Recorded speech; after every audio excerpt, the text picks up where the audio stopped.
FIE 2025. I'm here with Luann Williams, who's the SVP of Global Research at Innova Market Insights. Welcome, Luann. Yeah, thanks, Missy. So what are some of the top themes that you've seen just going around the show floor today? Protein is definitely one of the bigger ones, for sure. Fiber, I think a lot of ingredients being refamed as plant-based, even if they've always been plant-based. Now, to be a sign above it that says our plant-based star. Is there anything that really surprised you?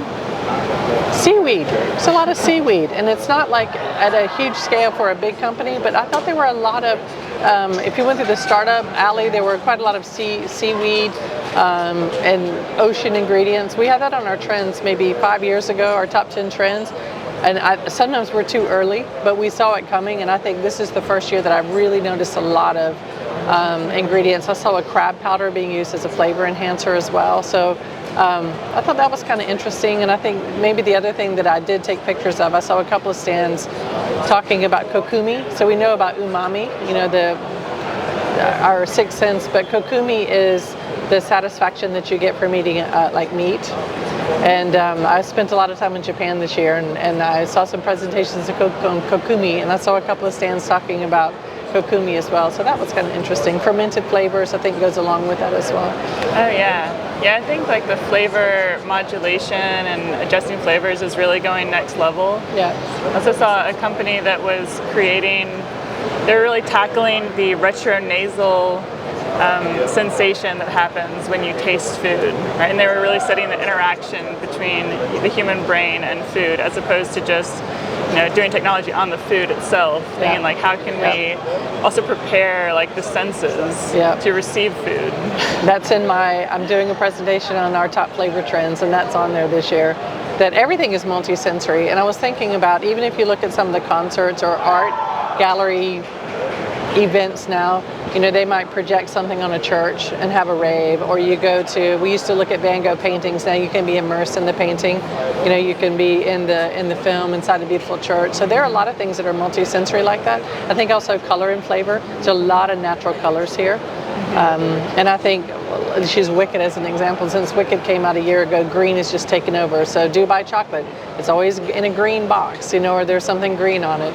Matcha is huge as well. So there's all these, it's a flavor but also a color. So that's again that multifunctional, multi-sensory type of thing. I think life is just getting like that, right? Everything is going deeper, deeper, deeper and getting more complex. Entertainment is like that, so why wouldn't food be like that as well? Yeah, it makes so much sense, really. Yeah. And I mean, with the digital world, like you see so many vibrant colors just constantly. Yeah. So is there anything that you thought, I don't really see this here at the show, but I was expecting it based on all the research Innova has done over the year? Maybe I have to walk around some more, but that didn't stand out yesterday as indulgence. Like I saw chocolate, I saw lots of chocolate replacement technologies yesterday, but just more things on pure indulgence. There was things on like sugar reduction, but I'll have to look around some more today. That this morning I was reading a study came out looking at 17,000 consumers in 16 countries, and only 25% said that they were flourishing. 43% were depressed, 75% said they suffered from stress. And so they were saying that micro joys and micro moments has become kind of a thing that can be a solution to deal with these. If you're having a bad day, you can maybe have a fun pink beverage, and that's one of these micro moments. But I think there's a lot of room and opportunity for these things that make you feel better, and food that makes you feel better. It certainly shows up in our consumer data all the time, that this connection between food and mental health. Food makes you happy, right? So I didn't see a lot of that, but I will have to walk around today and look at it, because it really comes out in the consumer research that consumers looking for it. That brings me to the point of GLP-1, because that is something that does not give you satisfaction in food. True. And it's something, people are talking a lot about it. Is it going to totally disrupt the food industry? A lot of Americans have already experimented with these medications, but on the other hand, some people are saying, these people who go on them become really socially isolated, because food is so connected with the fabric of, being social. Yeah. And will that also have an impact on creating foods that can give happiness and enjoyment. If people aren't drawn to food or interested in food, do you see GLP-1 as something that can have like a long-term impact on the food industry?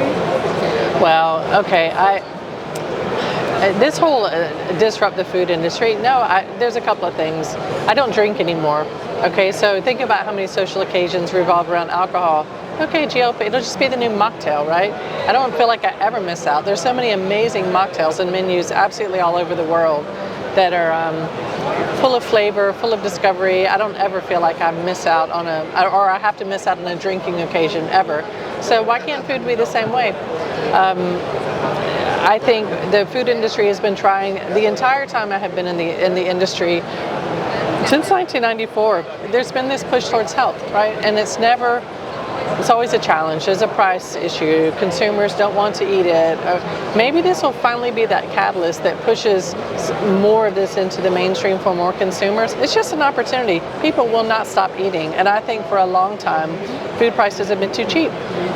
And food should be better and costs more, and you should eat less. And I think that's where there's the biggest opportunity for transformation, because if you are on GLP-1 and you have to eat less, you have to eat less but better quality to stay healthy, right? So I don't see this big doom and gloom. Maybe it's doom and gloom for, frankly, there are some things that probably should not exist, and especially if you travel around and if you take a trip through Asia and go to the little shops where kids buy things and so on.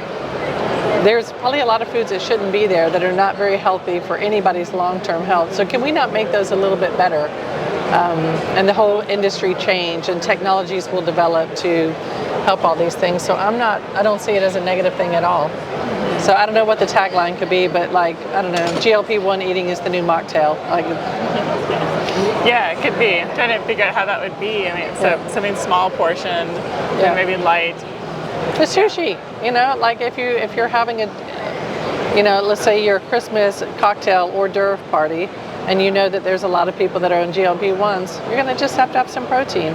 Offer sushi, offer lots of, high fiber fruits. I mean, there's absolutely a way to not isolate people. Right? It doesn't have to just be potato chips and soft drinks and beer for everybody. You just have to adapt a little bit. Right. And of course, these people who are on GLP-1 medications are people who are overweight or obese, so they've probably been eating the wrong foods to begin with, and it could be a great catalyst that they decide, I haven't been eating right. They'll feel happy how good they look in their jeans. So what I mean? There's, I don't see a downside to this at all. Yeah, true. So what about plant-based? Where are we at now with the plant-based movement?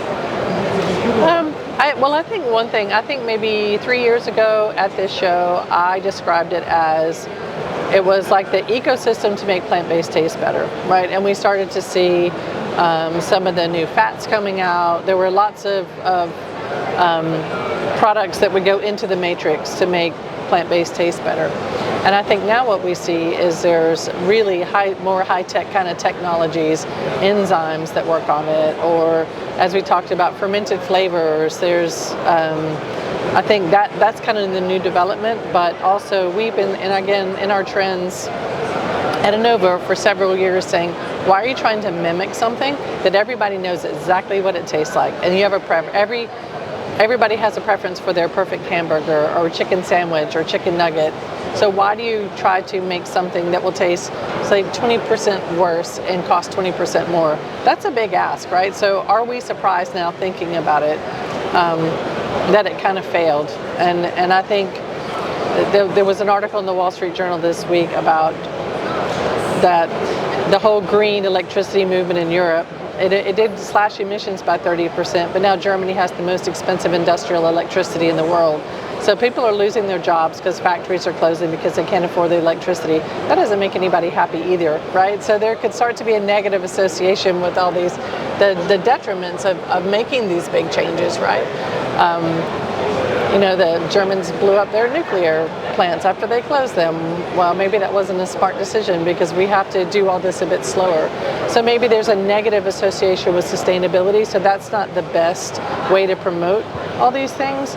And so we've been saying that these plant-based, they should be an ingredient. If I were doing a plant-based meat business, I would make cooking ingredients, because if you put it in a taco, if you put it in spaghetti, lasagna, in an Indian curry, it's sauced up and flavored up and it tastes great. So now consumers say that, stop mimicking, but use it in a different way. So, and that's what we see happening now. So, but plant-based is bigger than that. As I said, starch is plant-based, nuts are plant-based, like it's such a big umbrella. So it should have this big positive benefit, because it's also better for your health, right? It's less saturated fats and things like that. So it'll evolve, but this was never going to happen in 3 years or 5 years. And I think things get so overhyped and too saturated that it kind of,